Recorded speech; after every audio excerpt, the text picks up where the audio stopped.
कहानी बिल्ली की आत्मा।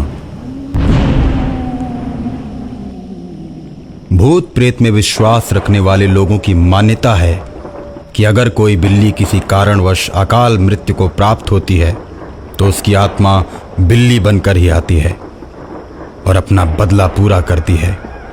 जिसके भी हाथों बिल्ली मारी जाती है उसे उसकी आत्मा से बचने के लिए उसका दाह संस्कार करके उसके शरीर के बराबर सोना दान करना पड़ता है। आज मैं ऐसी ही एक बिल्ली की आत्मा की कहानी सुनाने जा रहा हूं। राजू के पिता सोहन दूध का व्यापार करते थे। घर के बाहर मैदान में बड़े से कड़ाह में दूध रखकर उसका खोया बनाकर शहर ले जाकर बेचते थे। राजू गायों और भैंसों के लिए चारा करता था। उसकी मां चारा मशीन में चारा काट कर जानवरों को खिलाया करती थी। तीनों ही काफी मेहनती थे और मेहनत के बल पर पैसे कमाकर खुश रहते थे। और अब तो राजू के पापा ने एक मोटरसाइकिल भी खरीद ली थी और उस पर वो खोया लाद कर शहर जाते थे और बाजार में बेचकर जल्दी घर वापस आ जाते थे। उसके बाद गायों और भैंसों को खिलाने पिलाने में लग जाते थे। और एक दिन भूख से परेशान एक बिल्ली बार बार दूध की कड़ाही के चारों तरफ दूध पीने के लिए घूम रही थी। किसी को भी इधर उधर न देखकर दूध पीने के लिए कड़ाही में छलांग लगा देती है। उबलते हुए दूध में गिर जाने के कारण बिल्ली मर जाती है। राजू के पिता सोहन उधर से आते हैं तो कड़ाही में बिल्ली को मरा हुआ पाते हैं। राजू, जरा अपनी मम्मी को बुलाओ तो देखो ये क्या हो गया है। राजू की मां जब मरी हुई बिल्ली को देखती है तो कहती है, कढ़ाई को उठाकर ले चलते हैं और नदी में फेंक देते हैं। इस तरह दूध और बिल्ली दोनों ही पानी में बह जाएंगे। फिर हम लोग कढ़ाई धोकर वापस ले आएंगे। नदी की तेज धार में ले जाकर बिल्ली और दूध को राजू के मम्मी पापा फेंक देते हैं और कढ़ाई को अच्छी तरह धोकर घर लाते हैं। फिर अपने काम में लग जाते हैं। पानी से संपर्क होते ही बिल्ली पानी वाला भूत बन जाती है और पानी के ऊपर ऊपर ही चलने लगती है।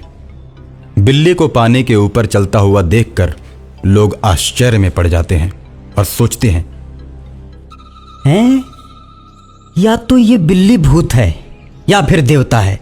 दोनों में से कुछ ना कुछ तो जरूर है जो बिल्ली का रूप बनाकर पानी के ऊपर चल रही है। अचानक एक दिन नदी के किनारे एक शेर पानी पीने के लिए पहुंचता है। बिल्ली शेर को देखकर उसके पास आने लगती है। शेर बिल्ली के ऊपर झपट पड़ता है।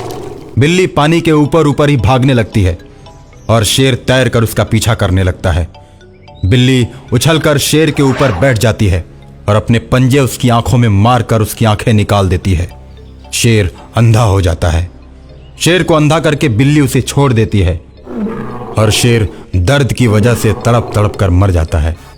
नदी के तट पर बैठे मल्लाह इस घटना को देखते हैं। मन ही मन बिल्ली को देवता समझने लगते हैं। मल्लाह आपस में बात करते हैं, भाई सच में ये बिल्ली देवता ही है। अगर ये शेर को नहीं मारती तो ये शेर जरूर हम सबको मार कर खा जाता। बिल्ली ने आज हम सबकी जान बचाई। और उस दिन के बाद से मल्लाह बिल्ली को कुछ खाने पीने के लिए लेकर आते रहते हैं। बिल्ली मल्लाहों के द्वारा दिए हुए भोजन को खाकर दूध को पीकर पानी के ऊपर खेलती रहती है। एक दिन शाम को घूमते घूमते राजू के मम्मी पापा उस नदी के किनारे पहुंचते हैं। उन लोगों को देखते ही बिल्ली उनके पास आ जाती है और उनसे बोलती है, मैं खुद ही तुम्हारी कढ़ाई में छलांग लगाई थी और मर गई थी। इसमें तुम्हारी कोई गलती नहीं है। अगर गलती होती तो मैं तुम्हें मार चुकी होती। लेकिन तुम मेरी बात मानो। तुम मेरी आत्मा की मुक्ति के लिए जो भी विधि विधान हो उसे पूरा करो ताकि मेरी आत्मा मुक्त हो जाए। विधि विधान में जो भी पैसे लगेंगे उसकी चिंता मत करना। मैं तुम्हें किसी ना किसी रूप में दे दूंगी। राजू सोच में पड़ जाता है क्योंकि वो जानता है कि बिल्ली के बराबर सोना दान करना पड़ेगा। इतना सोना कहां से आएगा? और साथ ही पंडित और उसके सामान के खर्चे वो अलग से। राजू सोच ही रहा होता है कि तभी बिल्ली बोलती है, विधि विधान के सारे खर्चे मैंने तुम्हारे घर में पहुंचा दिए हैं। राजू, अब तुम पूजा की तैयारी करो ताकि मेरी आत्मा को मुक्ति मिल जाए। राजू अपने मम्मी पापा के साथ घर जाता है और घर जाकर देखता है झोले में भर के सोना, पूजा और खाने का सारा सामान घर में पड़ा होता है। राजू जब देखता है तो खुशी से उछल पड़ता है और विद्वान पंडित को बुलाकर बिल्ली का दाह संस्कार करवाता है और बिल्ली की आत्मा मुक्त हो जाती है। उसके बाद बिल्ली पानी के ऊपर चलती हुई कभी नजर नहीं आती।